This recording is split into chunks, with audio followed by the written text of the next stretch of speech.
Assalamualaikum warahmatullahi wabarakatuh. Saya Ismila Putrisani dengan NIM 2030106013 akan menjelaskan salah satu materi yang ada pada mata kuliah kriptografi, yaitu tentang pteridophyta atau tumbuhan paku. Di mana untuk dosen pengampu pada mata kuliah ini adalah Bapak Rizky SSI MP. Sebelum kita masuk kepada pembahasan materinya, sebelumnya apakah ada teman-teman yang tahu apa itu pteridophyta atau tumbuhan paku? Tumbuhan paku sangat mudah kita jumpai pada sekitar kita, di lingkungan sekitar kita. Untuk lebih jelasnya, sebelum kita masuk kepada pembahasan, saya akan menjelaskan terlebih dahulu apa capaian materi pada pembahasan kita kali ini. Untuk yang pertama, itu kita mengetahui ciri-cirinya. Yang kedua, kita mengetahui bagaimana reproduksinya. Yang ketiga, bagaimana klasifikasinya. Dan keempat, bagaimana peranannya. Baik, untuk yang pertama, kita masuk pengertiannya terlebih dahulu. Tumbuhan paku atau pteridophyta adalah divisi dari kingdom Plantae yang anggotanya memiliki akar, batang, dan daun sejati, serta memiliki pembuluh pengangkut. Pteridophyta berasal dari kata pteron yang artinya sayap bulu dan phyton artinya tumbuhan, sehingga Pteridophyta merupakan tumbuhan paku yang tergolong dalam tumbuhan kormus berspora, di mana tumbuhan ini menghasilkan spora dan memiliki susunan daun yang umumnya membentuk bangun sayap, yaitu pada pucuknya yang terdapat bulu-bulu. Kemudian, tumbuhan paku merupakan tumbuhan berkormus dan berpembuluh pengangkut yang paling sederhana. Terdapat lapisan pelindung sel atau jaket steril di sekeliling organ reproduksi. Sistem transportnya internal, hidup di tempat yang lembab. Kemudian, akar serabut berupa rizoma, ujung akar dilindungi oleh kaliptra. Sel-sel akar membentuk epidermis, korteks, dan silinder pusat yang terdapat xilem dan floem di dalamnya. Kemudian kita masuk pada poin ciri-ciri. Pertama, akar dan batang daun memiliki berkas pembuluh angkut berupa xilem dan floem. Yang kedua, dapat ditemukan di air, di tempat yang lembab, menempel pada tumbuhan lain sebagai epifit atau di sisa-sisa tumbuhan lain dan sampah-sampah sebagai saprofit. Kemudian yang ketiga, tidak menghasilkan biji, tetapi menghasilkan spora. Spora terdapat di dalam kotak spora atau yang disebut dengan sporangium. Kemudian, kotak-kotak spora tersebut terkumpul di dalam sorus. Sorus-sorus ini kemudian berkumpul di permukaan bawah dari helaian daun. Lanjut, untuk ciri-ciri yang keempat, mengalami pergiliran keturunan atau yang disebut dengan metagenesis. Tumbuhan paku yang kita lihat sehari-hari disebut generasi saprofit. Kemudian daun yang masih muda menggulung. Daun tumbuhan paku ada yang khusus menghasilkan spora, disebut dengan sporofil. Daun yang tidak menghasilkan spora disebut dengan tropofil, berfungsi untuk fotosintesis. Kemudian ciri-ciri selanjutnya, tidak memiliki bunga. Kemudian umumnya memiliki rizom atau batang yang terdapat di dalam tanah. Lanjut, kita masuk pada poin struktur dari tumbuhan paku. Tumbuhan paku tadi di awal kita sudah tahu bahwa tumbuhan paku memiliki akar, batang, dan daun. Untuk poin akar, akarnya bersifat akar serabut, ujungnya terdapat kaliptra yang melindungi bagian dari akar tersebut. Yang pada kaliptra tersebut terdapat sel-sel yang dapat dibedakan dengan sel-sel akarnya sendiri. Kemudian untuk batang, pada sebagian jenis tumbuhan paku, batang tidak tampak karena berada di dalam tanah. Jikapun ada nampak di luar, itu pun hanya memiliki batang yang pendek. Kemudian masuk kepada daun. Daun ini bentuknya selalu melingkar dan menggulung di saat usia masih muda. Berdasarkan bentuk, ukuran, dan susunannya, daun paku dibedakan antara epidermis, daging daun, dan tulang daun. Jadi, pada daun tersebut ada bagian-bagiannya, yaitu ada epidermis, daging daun, dan tulang daun tersebut. Kemudian berdasarkan bentuk, daun pada paku ini terbagi atas dua, yaitu mikrofil dan makrofil. Apa itu mikrofil? Apa itu daun makrofil? Apakah ada yang tahu? Nah, baik, saya jelaskan. Untuk daun mikrofil yaitu daun ini berbentuk kecil seperti rambut atau sisik, tidak bertangkai dan tidak bertulang, belum memperlihatkan diferensi sel, dan tidak dapat dibedakan antara epidermisnya, daging daunnya, dan tulang daunnya tersebut. Sedangkan untuk daun makrofil yaitu daun yang bentuknya besar, bertangkai dan bertulang daun, serta bercabang-cabang. Sel-sel penyusunnya telah memperlihatkan diferensiasi, yaitu dapat dibedakan antara jaringan tiang, jaringan bunga karang, tulang daun, serta stomata mulut daun. Jadi secara ringkasnya, daun mikrofil itu daun yang masih muda, yang mana bagian-bagian pada daunnya masih belum terlihat dengan jelas, sedangkan daun makrofil yaitu daun pada setelah dewasa dan bagian-bagiannya sudah bisa dilihat dengan jelas. Selanjutnya kita masuk pada poin reproduksi. Di sini saya sudah menampilkan gambar bagaimana bagian reproduksinya. Kita bisa diamati bagaimana bentuk reproduksinya. Baik, untuk penjelasannya, tumbuhan paku di dalam siklus hidupnya mengalami pergantian dan pergiliran keturunan atau disebut dengan metagenesis antara generasi gametofit yang mempunyai kromosom haploid N dan generasi sporofit. Tumbuhan paku mengalami tahap reproduksi dengan cara vegetatif dan generatif. Jadi reproduksi pada tumbuhan paku terbagi atas dua cara, yaitu secara vegetatif dan generatif. Pada reproduksi secara vegetatif dapat jadi berupa pembentukan spora melalui pembelahan meiosis sel induk spora yang terdapat di bagian dalam sporangium atau kotak spora. Selanjutnya, spora akan mengalami pertumbuhan hingga menjadi gametofit. Terlepas dari reproduksi yang melalui pembentukan spora, tumbuhan paku juga mengalami reproduksi secara vegetatif, yaitu dengan rizom yang dilakukan oleh rizom. Bagian dari rizom tersebut akan tumbuh menjalar dan membentuk tunas-tunas kecil berkelompok atau koloni. Jadi, untuk reproduksi secara vegetatif ini terdapat dua versi juga. Yang pertama bisa melalui dengan spora, yang kedua dengan dilakukan oleh rizom. Kemudian kita masuk pada reproduksi generatif, di mana pada reproduksi generatif ini terjadi melalui adanya fertilisasi ovum oleh spermatozoid berfagel dan pada akhirnya akan menghasilkan zigot. Setelah itu, zigot akan tumbuh sampai menjadi sporofit. Baik, kita masuk pada poin daun hidup.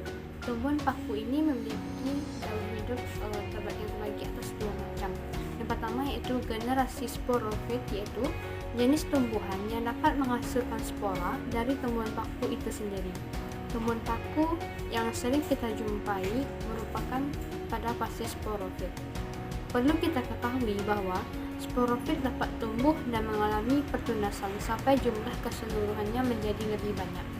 Hal ini menunjukkan bahwa tumbuhan paku juga mengalami tahap reproduksi secara aseksual. Yang kedua yaitu ada generasi gametofit. Generasi gametofit merupakan tumbuhan yang menghasilkan suatu gamet atau biasanya dikenal dengan istilah protalium. Protalium yang dihasilkan mempunyai bentuk talus yang berukuran sekitar 1-2 cm. Adapun bentuknya yaitu menyerupai daun waru dan biasanya tumbuh di daerah yang lembab. Hal ini sangat berbeda dengan jenis tumbuhan lembut, di mana masa gametofit pada tumbuhan paku hanya berumur beberapa minggu lamanya. Jadi secara simpul, daur hidup pada tumbuhan paku yaitu ada dua, yaitu generasi sporofit dan generasi gametofit. Selanjutnya kita masuk pada poin klasifikasi atau pengelompokan tumbuhan paku. Klasifikasi pada tumbuhan paku terbagi atas 4 kelas. Yang pertama yaitu ada Psilopitinae atau paku purba. Paku yang termasuk ke dalam kelas ini juga biasa disebut dengan paku purba. Kelas paku ini merupakan jenis dalam kondisi hampir punah karena hanya hidup pada zaman purba. Dari namanya saja kita sudah tahu kan bahwa kelompok paku ini merupakan paku yang tumbuh pada zaman dahulu, tentu namanya purba. Saat ini yang tersisa untuk spesiesnya hanya sisa fosilnya saja, kecuali spesies Phyllostom. Ternyata masih ada loh salah satu spesies yang masih ada pada kelas Psilopithinae ini, yaitu spesies Phyllostom yang masih bertahan hingga sekarang. Selain paku purba, jenis ini juga dikenal dengan sebutan paku telanjang, sebab kelas Psilopithinae berasal dari kata Phylos yang artinya telanjang.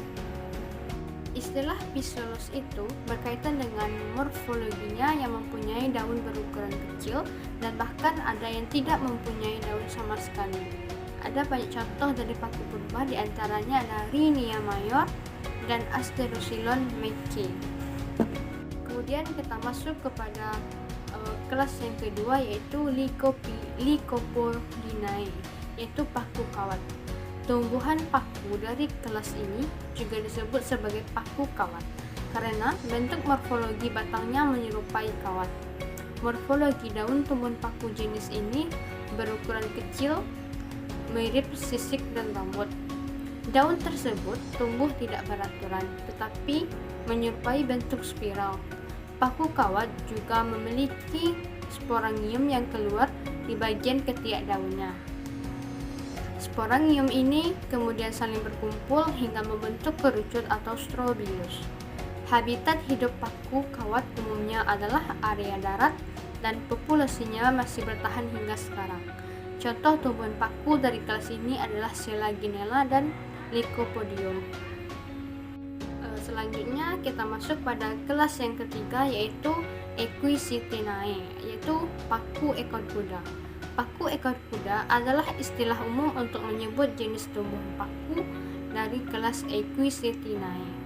Nama ini disesuaikan dengan arti kata Equisethinae yang berasal dari gabungan kata equus yang berarti kuda dan juga kata seta yang artinya tangkai atau bisa juga ekor. Jadi bisa disimpulkan secara keseluruhan arti dari Equisethinae itu adalah paku ekor kuda. Morfologi tumbuhan paku ekor kuda adalah memiliki daun tunggal yang berukuran kecil dengan susunan spiral. Daun tersebut berbentuk menyerupai sisik yang transparan. Kemudian pada bagian batangnya memiliki rongga dan ruas dengan warna hijau. Sementara sporangiumnya berada di dalam stobilus. Sporangium tersebut tersusun seperti bentuk ekor kuda. Jadi yang membuat paku ini seperti ekor kuda yaitu susunan dari sporangiumnya. Spora yang dimiliki tumbuhan paku ini mempunyai 4 buah elater. Salah satu contoh dari tumbuhan kelas Equisethinae ini adalah Equisetum.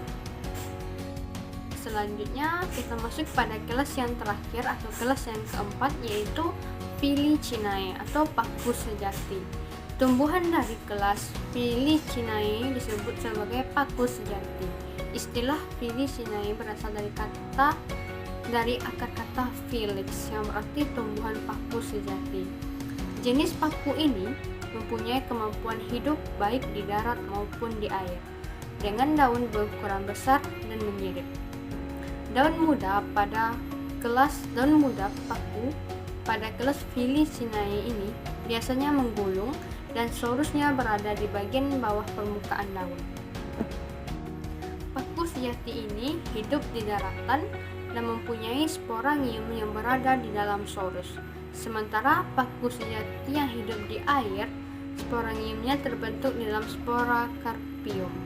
Jadi beda di habitatnya, beda pula tempat tersimpannya si sporangiumnya.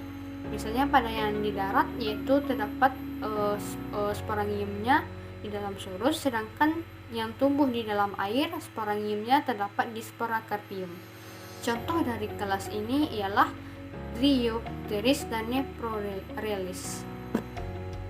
Paku sejati atau kelas Felicinae dapat dikelompokkan menjadi 3 jenis berdasarkan tempat hidupnya, yaitu ada di lereng pegunungan dan tanah, kemudian perairan, dan juga ada hidup dengan cara menempel di tumbuhan lain atau di batang tumbuhan lain, atau disebut dengan epifit. Yang pertama yaitu paku sejati yang hidup di lereng pegunungan dan tanah. Contohnya adalah paku tiang atau Alsopila glauca, kemudian ada pakis, Neprolepis sp, dan juga suplir atau Adiantum sunetum. Kemudian yang kedua ada paku sejati yang hidup di wilayah perairan. Contohnya adalah semanggi atau Marsilea crenata dan paku air Azolla pinnata. Kemudian yang ketiga yaitu ada paku sejati yang hidup dengan cara epifit atau menempel di batang tumbuhan laut. Contohnya adalah paku tanduk rusa atau sebutnya Platycerium bifurcatum dan paku sarang burung atau Asplenium nidus. Kemudian kita di sini saya menampilkan gambar dari kelas-kelas yang sudah saya jelaskan sebelumnya. Ada ini dari kelas Psilopitinae. Kita bisa melihatkan bahwa pada paku ini ada yang memiliki daun tapi daunnya sangat kecil, ada yang tidak memiliki daun, seperti morfologinya sendiri. Terus kita amati. Kemudian ada contoh dari kelas Lycopodinae. Kita bisa lihat di sini bagaimana bentuk gambarnya. Kemudian ada dari contoh Equisitinae. Bisa diamati juga bagaimana bentuk dari paku si Equisitinae, itu paku kuda. Dan ini contoh yang terakhir, yaitu contoh Felicinae dari kelompok Felicinae. Dapat kita lihat bahwasannya paku ini sepertinya sangat sering kita jumpai di masa sekarang. Ya, paku sejati. Selanjutnya kita masuk pada poin terakhir, yaitu peranan.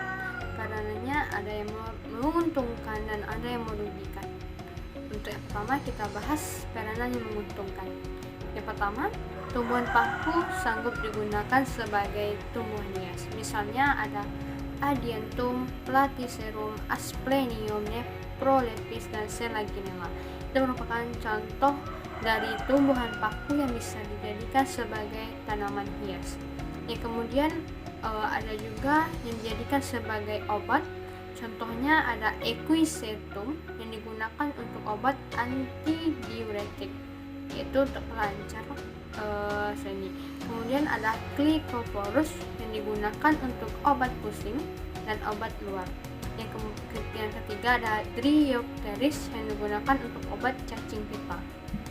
Yang keempat yaitu ada Platycerium bifurcatum yang digunakan untuk obat tetes indera pendengaran luar. Kemudian ada Lycopodium yang digunakan untuk obat antidiuretik dan sporanya digunakan untuk pencahar lemak. Kemudian ada juga flora dari paku ini yang dijadikan sebagai sayuran atau sebagai makanan untuk kita konsumsi. Misalnya ada semanggi atau Marsilea dan paku garuda yaitu Pteridinium aquilinum. Kemudian ada Azolla pinnata yang bersimbiosis dengan Anabaena atau alga biru yang sanggup mengikat unsur nitrogen bebas dari udara sehingga sanggup menyuburkan tanah. Kemudian peranan yang selanjutnya yaitu ada paku tiang atau Alsopila glauca, yaitu batangnya sanggup digunakan untuk tiang bangunan. Kemudian ada tepung spora yaitu Lycopodium yang dapat digunakan untuk materi kembang api. Kemudian ada batang paku dan ekor kuda yaitu Equisetum yang dikeringkan, kemudian digunakan untuk sebagai alat pembersih atau penggosok. Dan peranan yang merugikan yaitu contohnya ada Salvinia natans yang bisa menyebabkan gulma atau tumbuhan menjadi terganggu. Kemudian juga bisa menjadi pengganggu pada flora padi. Baik, itulah penyampaian saya. tentang materi Pteridophyta atau tumbuhan paku. Semoga apa yang saya sampaikan bisa bermanfaat bagi teman-teman yang menonton video saya ini. Sekian, terima kasih. Assalamualaikum warahmatullahi wabarakatuh.